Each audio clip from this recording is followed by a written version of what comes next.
আজ আন্তর্জাতিক মাতৃভাষা দিবস।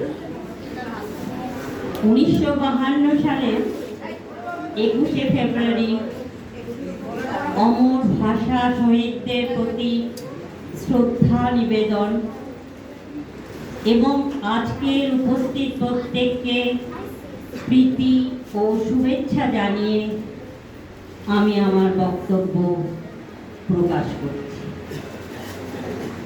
রক্ত দিয়ে কিনেছি বাংলা, আমরা বাঙালি, আমাদের মাতৃভাষা বাংলা। বিদেশি ভাষা এবং সাংস্কৃতিক আগ্রাসনে আমরা অনেক সময় সচেতন এবং অবচেতন মনে আমাদের প্রিয় ভাষা বাংলাকে অবহেলার চোখে দেখি।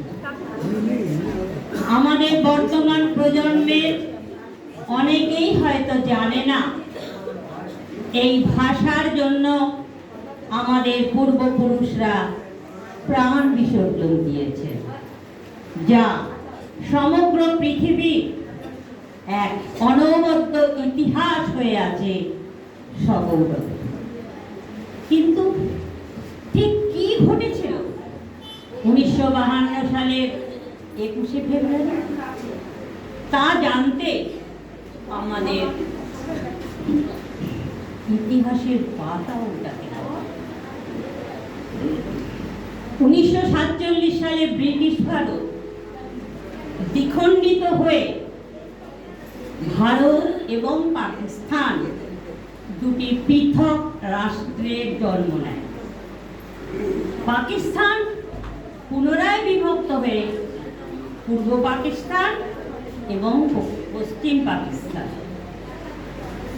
পাকিস্তানের মোট জনসংখ্যার 6% জনগণের মাতৃভাষা ছিল উর্দু, আর 54% জনগণের মাতৃভাষা ছিল বাংলা। স্বাধীনতা লাভের পর পূর্ব পাকিস্তানের অধিবাসীর ওপর চলেছিল বৈষম্যমূলক আচরণ।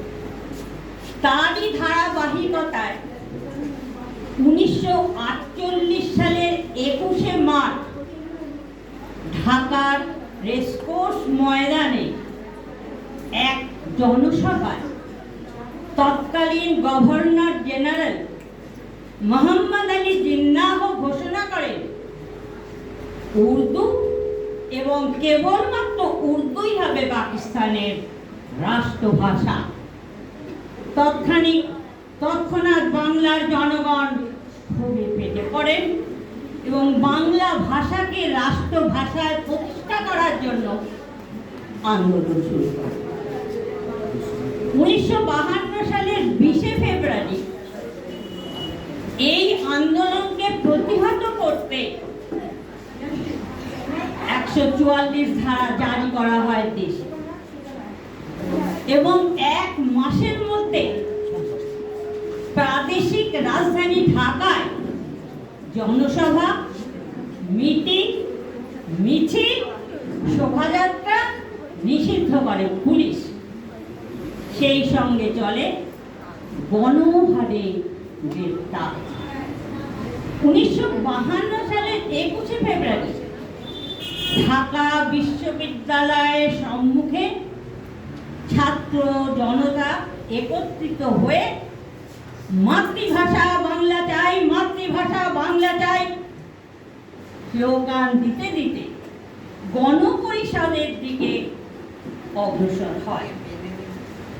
এই সময় পুলিশ অতর্কিতে গুলি চালালে শাহাদাত বরণ করেন রফিক, বরকত, জব্বার এবং আরো অনেক।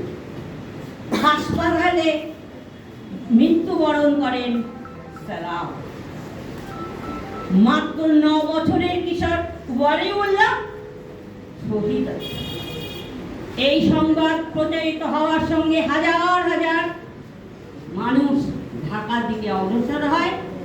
দোকানপাট, স্কুল কলেজ, অফিস আদালত, গণপরিবহন সব বন্ধ হয়ে যায়, চলে ধর্মঘট।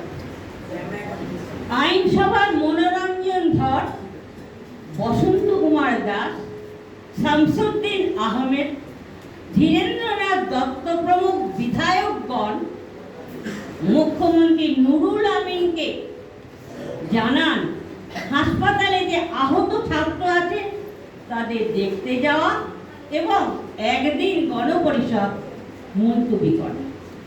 কিন্তু মুখ্যমন্ত্রী নুরুল আমিন সেই প্রস্তাব প্রত্যাখ্যান করে।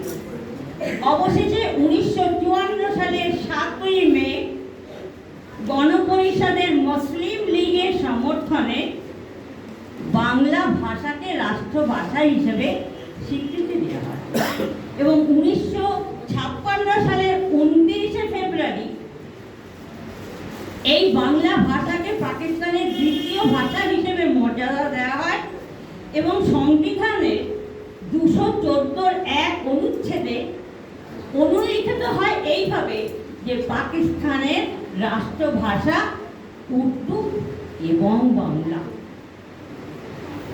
1952 সালের 21 ফেব্রুয়ারি ভাষা শহীদদের প্রতি শ্রদ্ধা নিবেদন করার লক্ষ্যে 23 ফেব্রুয়ারি ঢাকা মেডিকেল কলেজের 12 নম্বর ছেড়ে বর্তমানে যেখানে শহীদ মিনারটি আছে তারই সন্নিকটে একটি শহীদ মিনার তৈরি করা হয়, যার উচ্চতা 11 ফুট এবং প্রস্থ